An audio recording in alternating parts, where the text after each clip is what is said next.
So today, sila ang akong mga propagators. Hello! Say hi!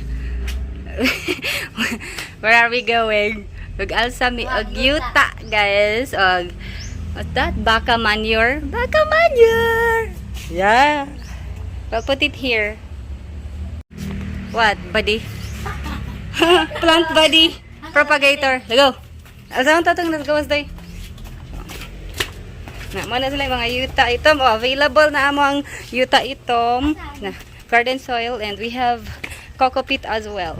Kana may mga alsahon, guys. Tabang mo bi. Kana mo na alsahon na mo. Practice. Alsa. One, two. Ayo, ang inulingan nga soil, and then they're here. Kuha nila ang cow manure. There you go. What? Ready? Get set. Okay. Gaan ra kayo na, ma'am. Sir.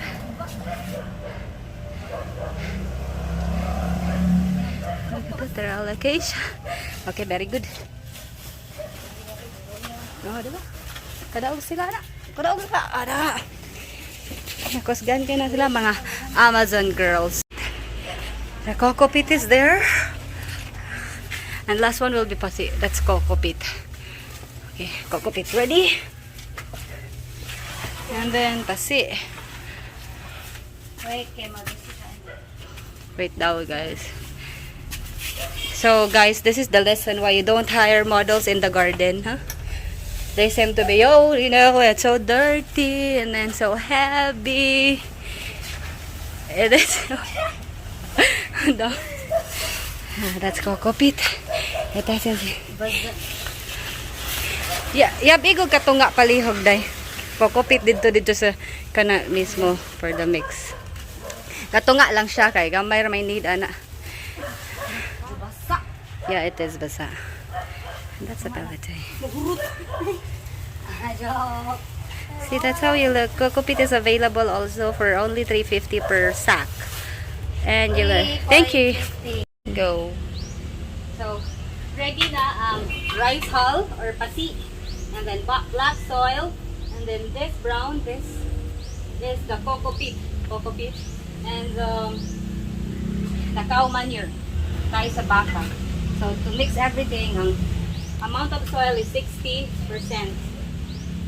It can be like, yeah, 40-40 with the ibaka. And then plus coco peat. Then, little amount, like 20% of rice hull. Then, have to mix it like that. You don't have to use pala if you only need little amount of soil lang. Pala. Shovel. Ah. So you have to mix well. By the way, we need this pasi para because the soil is muddy, and then tendency mapilit siya, so dili kaayo magka mix og tarong ato ang mixture for the garden soil. So may usa sa purpose ani rice hull. And then I'm going to transplant this one. Come on.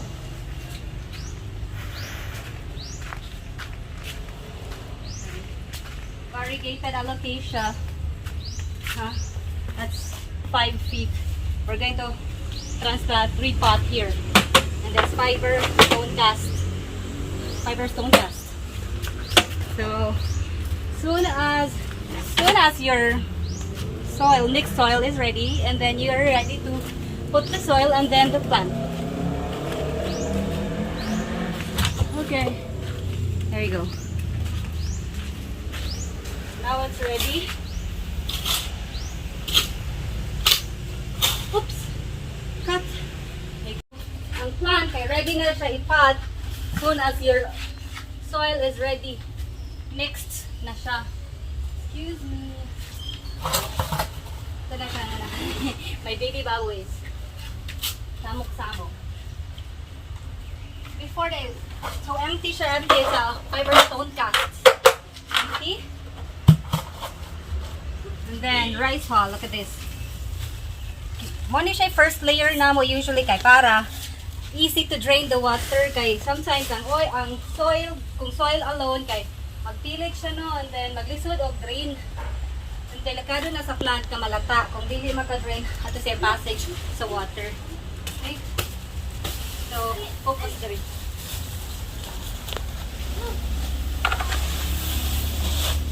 Okay? So, that's too much. Wait, nasubra siya. Itong kuhaan. Put it there.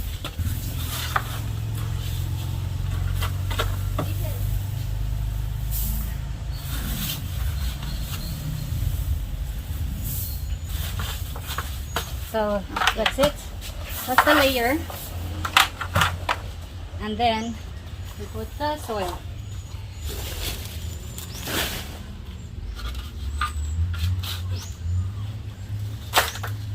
Dahil ikaw ani sa soil dayo.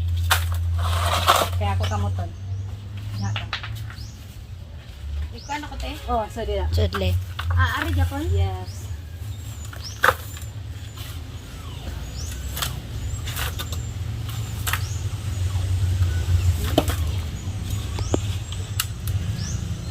If you can observe, there's that cocoa peat, black soil, rice hull, and this is, yes, the cow manure. And then wait, you stop there, and plant ato. Abi mo plantin dai.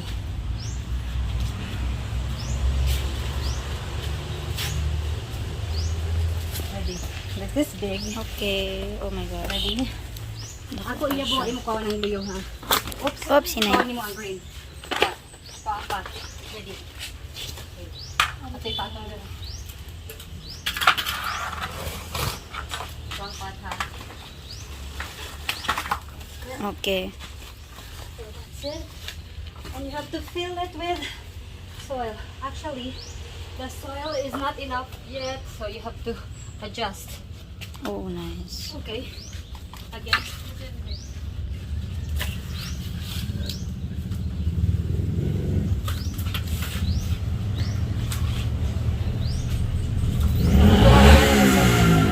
Abot na. So if you can observe, na niduko siya. Kaya natumba siya for the longest time dito sa garden and I had just noticed earlier lang yun. More siya na osteoporosis. Eventually, mas straighten na siya and it's, as you can see, it's a 5 feet. 5 feet long. That alone. So ready? Plant. Okay. Ikaw hold sa plante, ha? Ano? Maminay mo ang para sa kisod kayo. Okay.